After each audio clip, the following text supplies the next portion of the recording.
Nous sommes confrontés aux mêmes monstres qui tentent de dévorer, de conquérir et de contrôler le monde par le mensonge, la désinformation et la manipulation. Joseph Goebbels était le chef de la propagande d'Adolf Hitler. Il disait toujours que si on répète un mensonge assez souvent, il devient la vérité. Puissions-nous tous devenir des personnes éduquées qui comprennent ce qu'est la propagande et ce qu'est la vérité. J'implore tout le monde de comprendre qu'il s'agit d'une situation dans laquelle nous devons nous rassembler et lutter pour la vérité et la justice. S'il propose que l'armée ukrainienne se retire elle-même de ces 4 régions, elle pourra économiser des vies de ses soldats. Vous savez que chaque mois, l'Ukraine perd 50 000 hommes. 50 000 hommes. Et alors... Dans une récente annonce, Poutine a énuméré ses conditions pour un cessez-le-feu et la paix en Ukraine.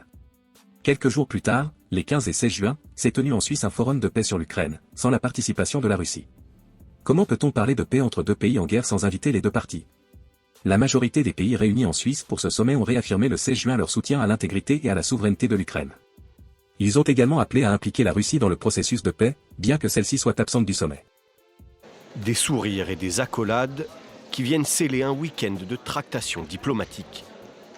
En clôture du sommet pour la paix en Ukraine qui se tenait en Suisse, plus de 90 pays et organisations internationales se sont entendus sur une déclaration commune. Les signataires réaffirment leur engagement pour préserver l'intégrité territoriale de l'Ukraine, tout en fustigeant le président russe Vladimir Poutine, qui n'a pas été convié aux pourparlers. Poutine ne veut pas vraiment mettre fin à la guerre. Il insiste pour que l'Ukraine cède son territoire, même celui que la Russie n'occupe pas aujourd'hui.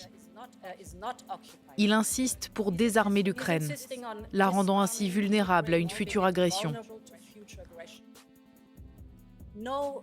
Aucun pays n'accepterait jamais ces conditions scandaleuses. Le communiqué demande également le rétablissement du contrôle ukrainien sur la centrale nucléaire de Zaporijjia et le retour des enfants déportés en Russie. Un succès diplomatique en demi-teinte pour le président ukrainien. Plusieurs pays des BRICS, dont l'Inde, le Brésil et l'Arabie Saoudite, n'ont pas signé le document, regrettant l'absence de la Russie.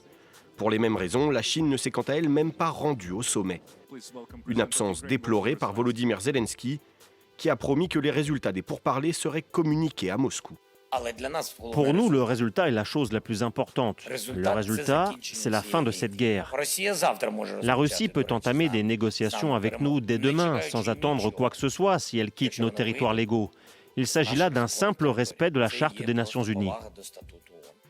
Vendredi, Vladimir Poutine a déclaré que la Russie ne mettrait fin au conflit que si Kiev cédait 4 provinces revendiquées par Moscou et renonçait à rejoindre l'OTAN. Aujourd'hui, nous faisons une nouvelle proposition de paix concrète et réelle. Si Kiev et les capitales occidentales la rejettent, comme ils l'ont fait auparavant, c'est, après tout, leur problème, leur responsabilité politique et morale vis-à-vis de la poursuite de l'effusion de sang. Il est évident que la réalité sur le terrain, sur la ligne de front, continuera à changer en défaveur du régime de Kiev. Les conditions d'ouverture des négociations seront différentes.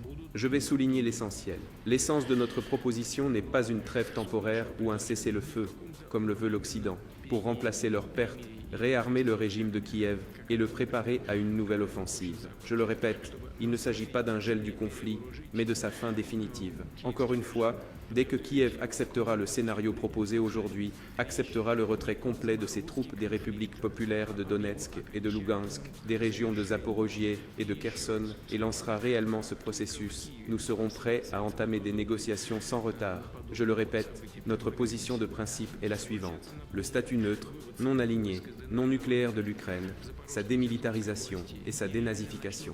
Bien sûr, les droits, les libertés et les intérêts des citoyens russophones en Ukraine doivent être pleinement garantis. Les nouvelles réalités territoriales, le statut de la Crimée, de Sébastopol, des républiques populaires de Donetsk et de Lugansk, des régions de Kherson et de Zaporojie, en tant qu'entité de la Fédération de Russie, doivent être reconnus. À l'avenir, tous ces principes de base doivent être entérinées sous la forme d'accords internationaux fondamentaux. Cela implique naturellement la levée de toutes les sanctions occidentales contre la Russie. Je crois que la Russie propose une solution qui permettra de mettre fin à la guerre en Ukraine. Autrement dit, nous appelons à tourner cette page tragique de l'histoire et, aussi difficile que ce soit, à commencer progressivement, étape par étape, à rétablir des relations de confiance et de bon voisinage entre la Russie et l'Ukraine, et d'une manière générale en Europe. Pourtant, le message de Poutine est clair. À la suite de ce forum de paix, il a déclaré qu'il ne reconnaît pas les accords signés en l'absence de la Russie, soulignant que son pays n'a pas été invité à participer aux discussions. Cette position soulève une question essentielle. Comment espérer une paix durable si l'une des principales parties prenantes n'est même pas présente à la table des négociations? Il est évident que tout accord de paix doit inclure les perspectives et les intérêts de tous les acteurs impliqués dans le conflit. Exclure la Russie des discussions risque non seulement de rendre ces accords inefficaces, mais aussi d'aggraver la méfiance et l'hostilité entre les parties. La communauté internationale doit se demander, est-il vraiment possible de résoudre ce conflit complexe sans impliquer la Russie de manière active et significative? Comment peut-on construire une paix durable en ignorant une des parties principales du conflit?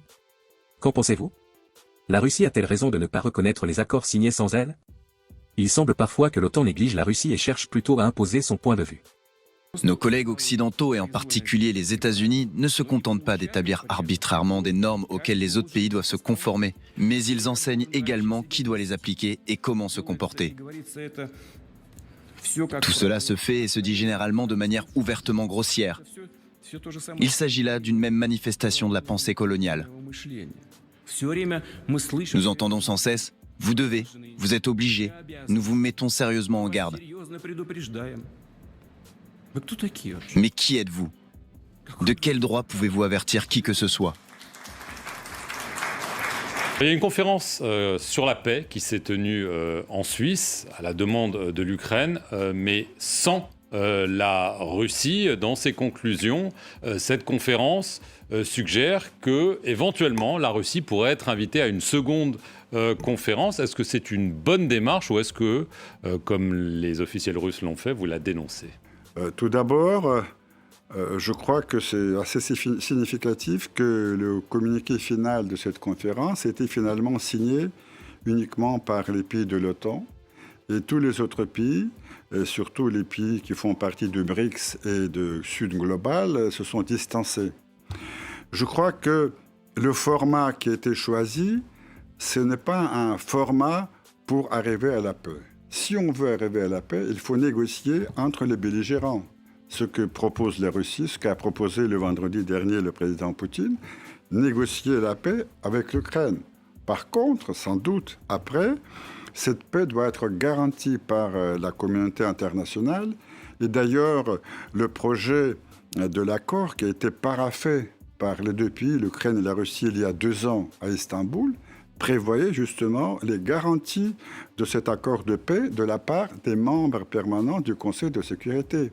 Et moi, je crois que si un jour, sans doute, on arrivera à signer la paix avec l'Ukraine, cet accord de paix sera garanti par le Conseil de sécurité et pas par une conférence en Suisse.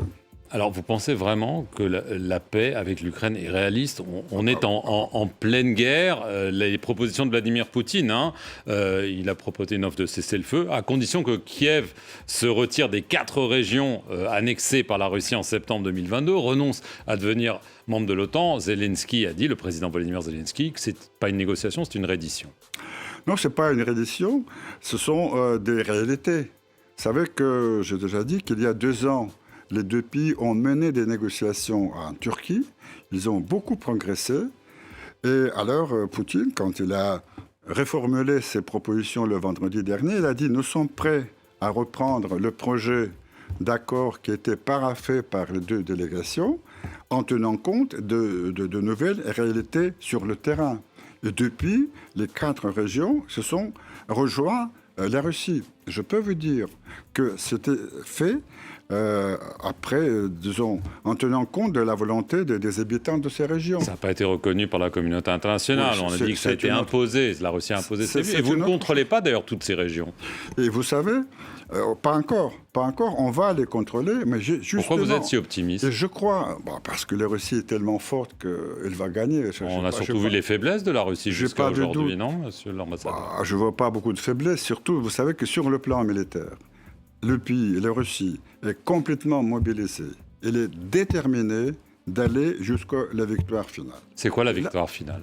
La victoire finale, l'occupation complète de l'Ukraine ou une partition du pays? Non. Ce sont les objectifs qui ont été fixés tout au début de cette opération, c'est-à-dire le statut neutre de l'Ukraine, la démilitarisation de l'Ukraine et la protection des Russes qui habitaient dans l'est de l'Ukraine. Et vous savez... Donc l'annexion de ces 4 régions? Oui, bien sûr. Ça, c'est une chose faite. Donc une partition de l'Ukraine. Et définitive. C'est définitif. Vous savez bien que les Ukrainiens ne vont jamais l'accepter, les Américains encore moins, les Européens pas du tout. Écoutez, jamais, moi je ne dirais pas jamais, puisque de toute façon, si on prend l'histoire, elle a eu toujours des changements des frontières, et l'Ukraine, dans sa composition actuelle, était un État assez artificiel. Il aurait pu éviter les problèmes qu'ils ont aujourd'hui si, quand ils sont devenus un État indépendant, ils choisiraient le modèle fédéral du pays, pour garantir les droits de toutes les ethnies qui vivent en Ukraine. Ils n'ont pas voulu.